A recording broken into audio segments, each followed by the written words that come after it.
Hello Magic, this is a quick critique I'll do for your website, and in this quick critique I can only look at the basic fundamental mistakes that you are making simply by nature of the critique. It's a quick critique.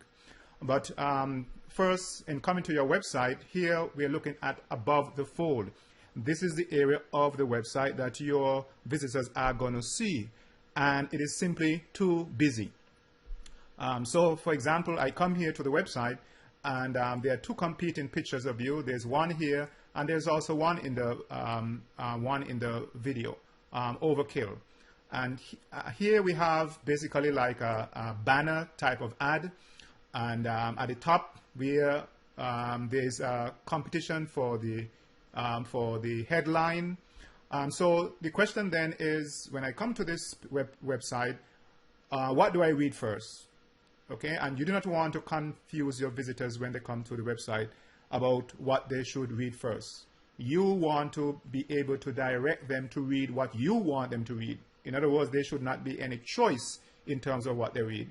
And the first thing, ideally, they should read on your website should be your headline. That's the first thing you have on a newspaper. That's the first thing you have on a book that you're interested in. Is the headline. That is what is going to pull them into the rest of the copy. So basically, the first section of your website is just too busy. Okay, now let's look a little bit more at the formatting of the site. Let's quickly scroll through. Here again, you have you're asking me to follow a particular argument, but then all of these buttons are distractions. Okay, these are all distractions, and again, if you're using direct marketing strategies in order to get someone to click the buy button, then you do not want any alternative, any strategies. You don't want to provide any kind of leak, okay, to your website. And all of these are basically leak to your website. Of course, they're all leading you to go to a different site, a different page on your website. But these are basically distractions, okay? So I would get rid of these right away. Okay, so I'm going to stick with basically the head. I'm going to stick with just the format at this point, as I normally do for my critique. So the choice of font is good. You have a white background. These bullet points I think become distracting. Okay, if you're going to be using so many bullet points, and there's no rule in terms of how many bullet points you can use, but simply because these bullet points are just one-liners, then the arrows, become distracting.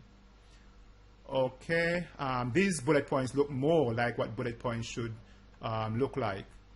Okay, again, you have the same problem here as well too. Okay, I'll put a space between each one of these, or just use a simpler bullet point.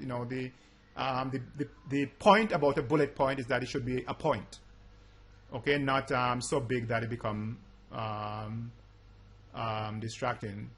Okay, of course I'm playing on the word bullet point there. Okay, the rest of the copy is clean and so forth. Okay, I wouldn't keep these as gray. Something that is in gray is saying I don't want you to read this. Okay, like legalist, legal. Yeah, a legal document that you hope the person doesn't read, but you're required to place it there. People normally gray out, so I wouldn't use that.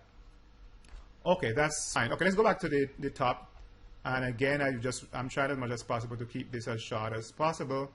So first, the headline. Okay, now the headline. How am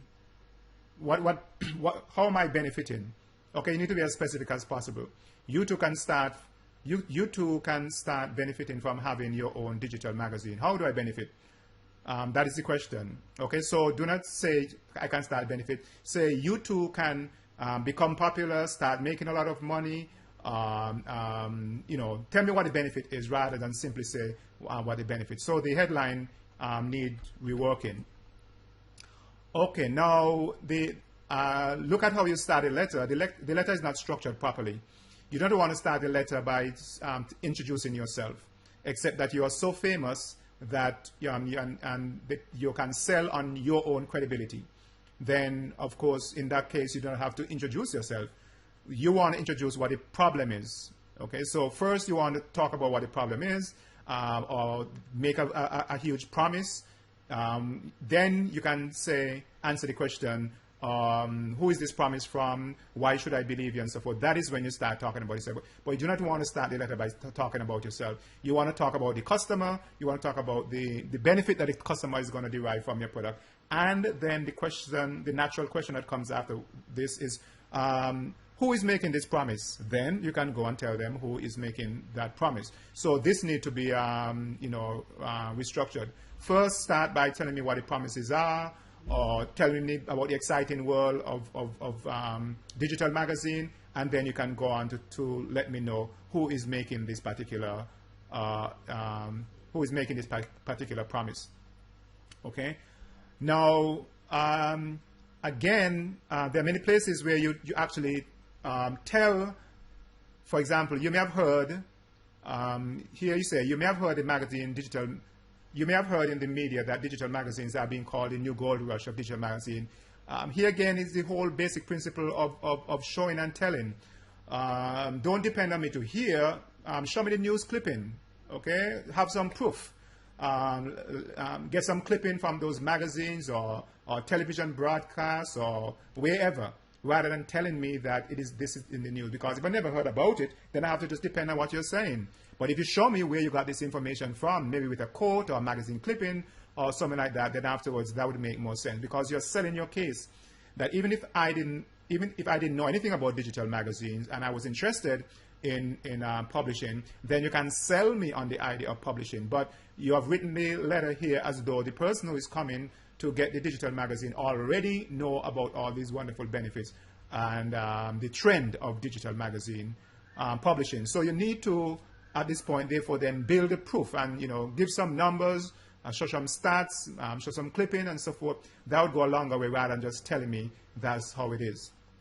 Okay? Then from this now, you can answer the question, why are all these, why is it that digital magazines are so popular, are becoming so popular? Then you can go in and tell me all the reasons why they are so popular. Again, reason why, you are giving me all the information and the reasons why actually I should buy. Okay, because this is the trend of the future. Show me what the trends are in terms of offline magazine compared to online magazines, and so forth. Okay, now then you can tell me how I can monetize digital magazine, so forth. And these are your subheads, and your subheads should also be selling as well too. So just don't simply say how to digital magazine. Be a little bit more salesy in your subhead. Okay, then you go right now into a special offer. I think that this is too early to talk about your offer because you haven't done enough selling. Considering that you are asking me for $450, you have to do a lot more selling than this before someone, I'm talking about cold traffic now. Now, if you have already given a report, you're giving a free report already and the person is just coming here to buy, then you do not have to really do a lot of convincing. But here you have to do more convincing before you can get somebody to fork out $450, okay? And you need to therefore flesh out the offer that you're giving, not just saying that this is the amount of thing and this is the amount of value and so forth. Okay, you have to do a lot more selling, selling than that. Okay, now you talk about the creation process. Okay, that is fair enough. Now this here is a no-no for me, and I had an article here on the Warrio Forum about this, and unfortunately it was deleted. But anyway, when I'm working with my clients, I always discourage them not to have a frequently asked question section. If you are having a frequently asked question, it means therefore then these are questions that you did not answer in your copy. And if people are asking you these questions, these are objections. These questions are basically objections that people are, that need to be overcome, and they need to be overcome in your sales copy. So there's no use talking about saying, well, these are questions that people are asking. Why are people asking these questions? People are asking these questions because they are not clear after reading your sales literature the answer to these questions. So answer them right away. So why do I need a frequently asked question? So sometimes what I'll do for frequently asked question is take the question itself and work it into the copy, or sometimes even ask the question itself in the copy and then work it in. Okay? So for me, that's a no-no. There should not be any frequently asked question because they should already be answered in the answered in the copy, in the copy itself. Okay, and therefore you then finally you go to your buy. I don't know if this is a one-time payment or this is a monthly payment. It wasn't clear to me. I didn't really copy that carefully to determine, but that was one question I have, and I quickly looked through and I didn't get that answer, whether this was a one-time payment or not. Okay, so I think that the web page needs to be simplified, especially at the top in terms of the amount of things that you're throwing at me. You should basically start with the headline. Get rid of these buttons, as I said before. That is a distraction. Simplify your bullet points, and you have to do a lot more selling. Okay, you're almost selling like someone who is selling stocks on the stock market. In other words, you have to give graphs and trends and the amount of money that people are making, and convince the person that this is a trend of the future, and that they need to get in now because this is the way in which they ought to go. So as I said again, this was just a quick critique. I mean, there's a lot more that I could say, but